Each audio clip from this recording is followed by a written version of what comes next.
Hello, everybody. I'm Karen Abrams. I'm the Executive Director of Survivors Rising. We're an Omaha-based nonprofit whose mission is to advocate and empower survivors, ensuring that the survivor voice is represented in prevention, policy, service provision, and offender accountability. And we work a lot on education and support for survivors of sex trafficking, sexual exploitation, sexual assault, domestic and dating violence, and stalking. And a big part of the work that we do is advocacy.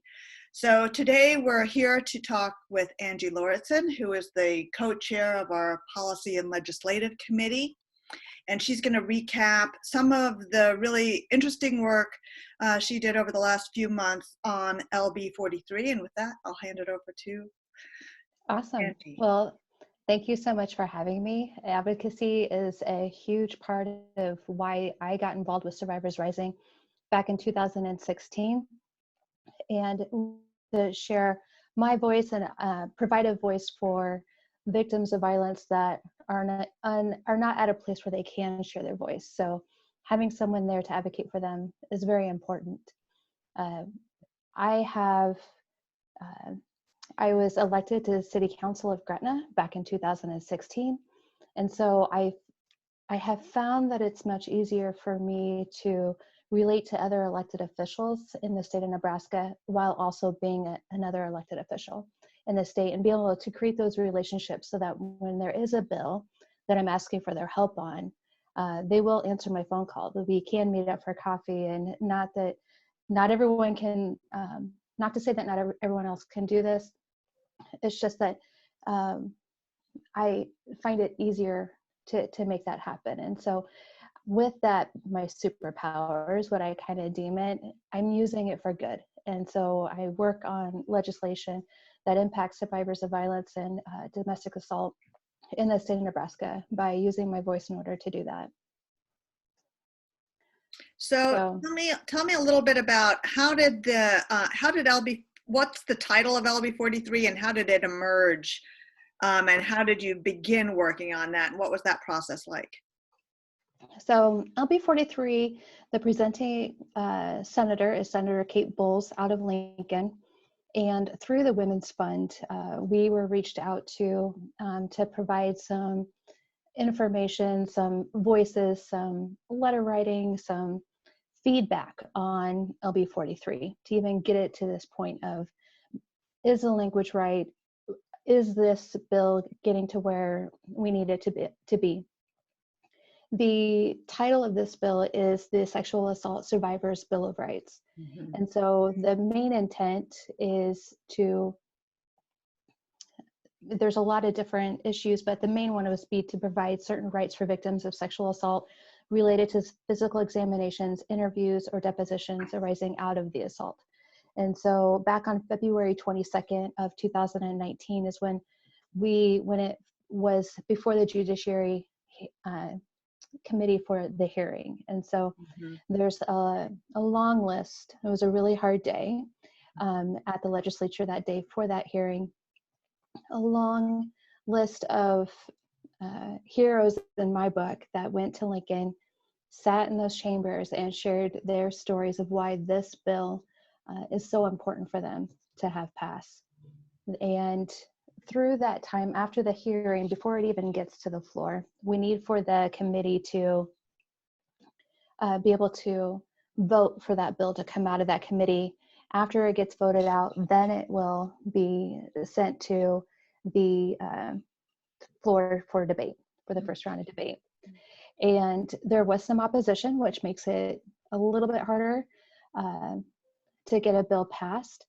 But we were able to work with to get out of committee. It voted, it was 6 in favor and 2 senators were present and not voting. So we had no one that voted against this bill coming out of committee. Mm-hmm. So that kind of helps. We did have 2 opponents at the hearing, and one of them was Spike, who is the lobbyist for the Nebraska Criminal Defense Attorneys Association. So anytime you have an opponent, it makes it just a little bit harder to get a bill passed. It's so much easier if you have no opponents, and there's no issues with the bill, those usually can go on consent file. So out of curiosity, I mean, from my perspective, it's a no-brainer. What was the opposition to the bill, and what did you do to try to overcome that opposition and to adapt or change the bill as part of that process? Sure. So that's kind of what Tiffany at the Women's Fund likes to refer to as, how you get the sausage made, right?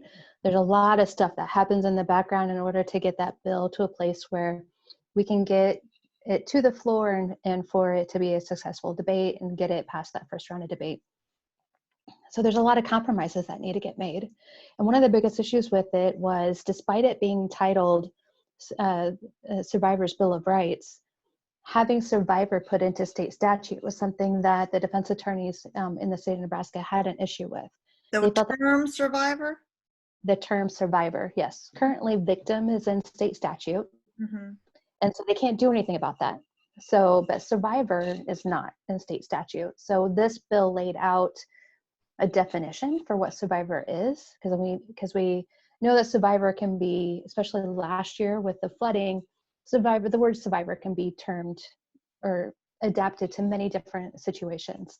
And so it defined what survivor was for that legislation and for how it could be used in state statute. And that was one of the biggest hurdles we needed to overcome, was adapting or putting the word survivor into state statute. So that was one of the concessions that we ended up having to make.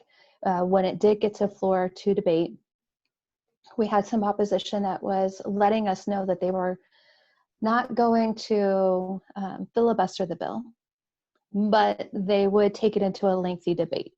And so that's always really scary, because if it gets into a filibuster stage and if you reach the 3-hour limit, unless you can prove that you have I think it's 33 votes, unless you can prove that you have that many votes, it will not come back up for debate. So you had to decide, the group of advocates that you were working with had to decide that it was not worth going to that added time of debate to save the word survivor in the title or in the material of the bill itself. And so you conceded and gave that up and replaced it with victim throughout the bill as well as the title.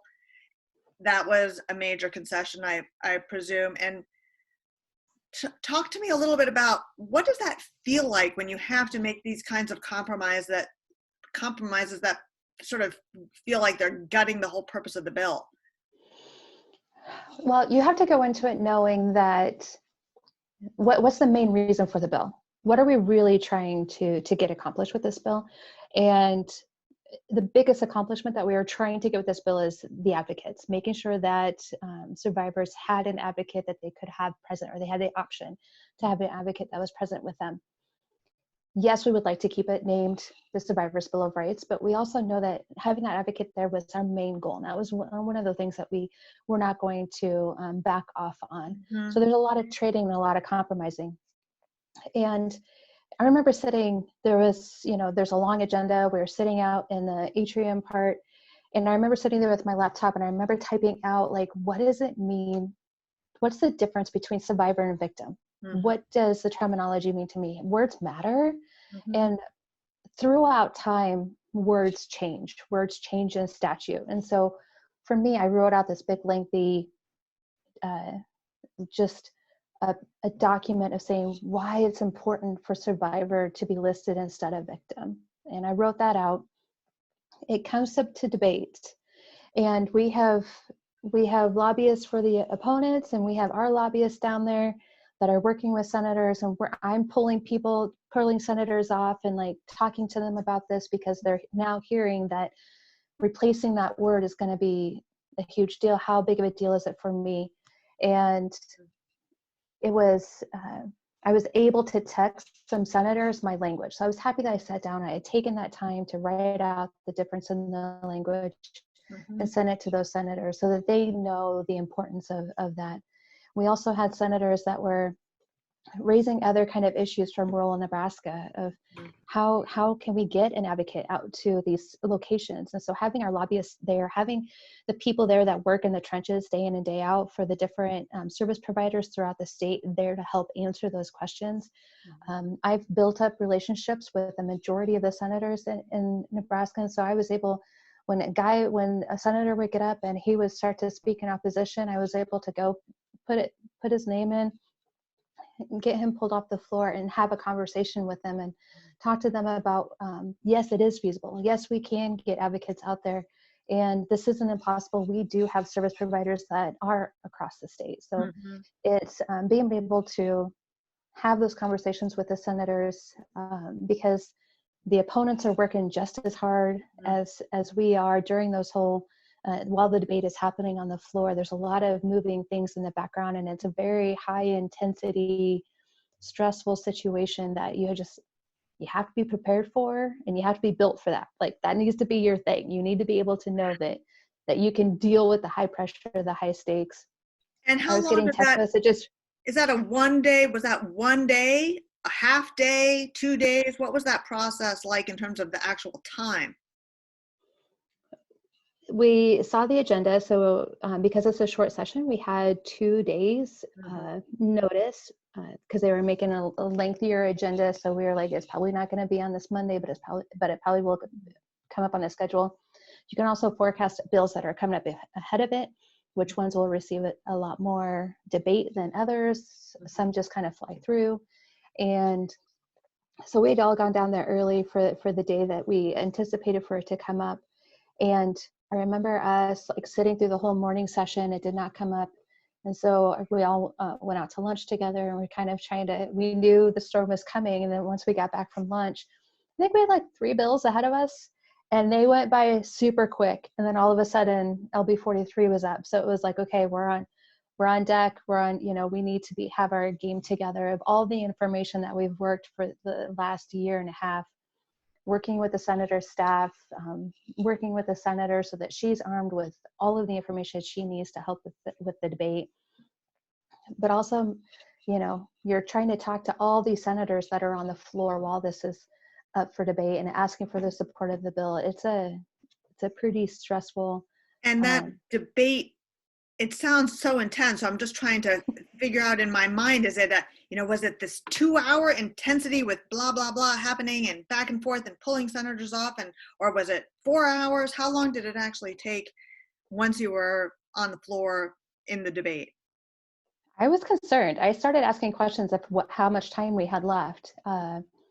I had forgotten that we weren't the first bill up. So when I was looking, I knew we had come back at 1:30. And by the time we were getting to 3 o'clock, I was like, what time is it? Like, and I was afraid we were running out of time. But fortunately, we finally did get to a point. I want to say it was at around 2 hours mark of debate that it finally came up for a vote. We did get it passed by a unanimous vote. We had none voting in opposition of it, but we did have a lot of senators that were present and not voting. And so, but it's still a win. In order for us to get to that point, trying to get a senator from opposing the bill to having them present, not voting, is a huge win for this kind of bill. So there was a lot of work that went into it. It was a great team that went into it.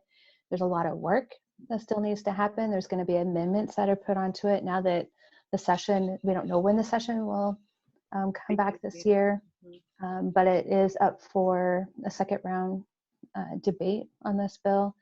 We know that there's going to be a little bit more opposition to it on second round unless we get some of these amendments put in, knowing that we are going to lose some of the things that we are here for this bill to do.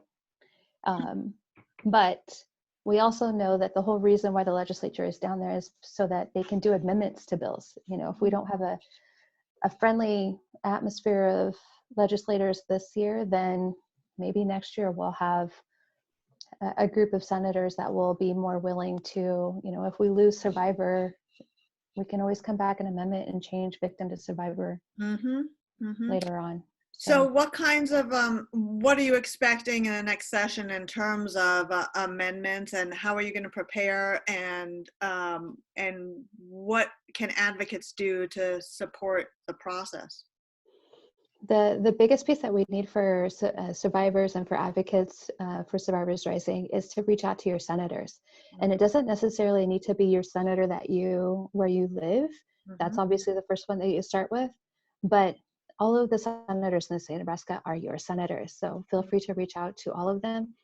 They do listen to people from their area more than they listen to other constituents. So if you have friends that live in other parts of the state of Nebraska, it always helps to reach out to them, say, here's all the information on this bill. Would you please reach out to Senator X and help us get them to where they support this bill?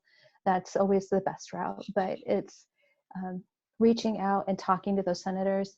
We have letters that we can help provide.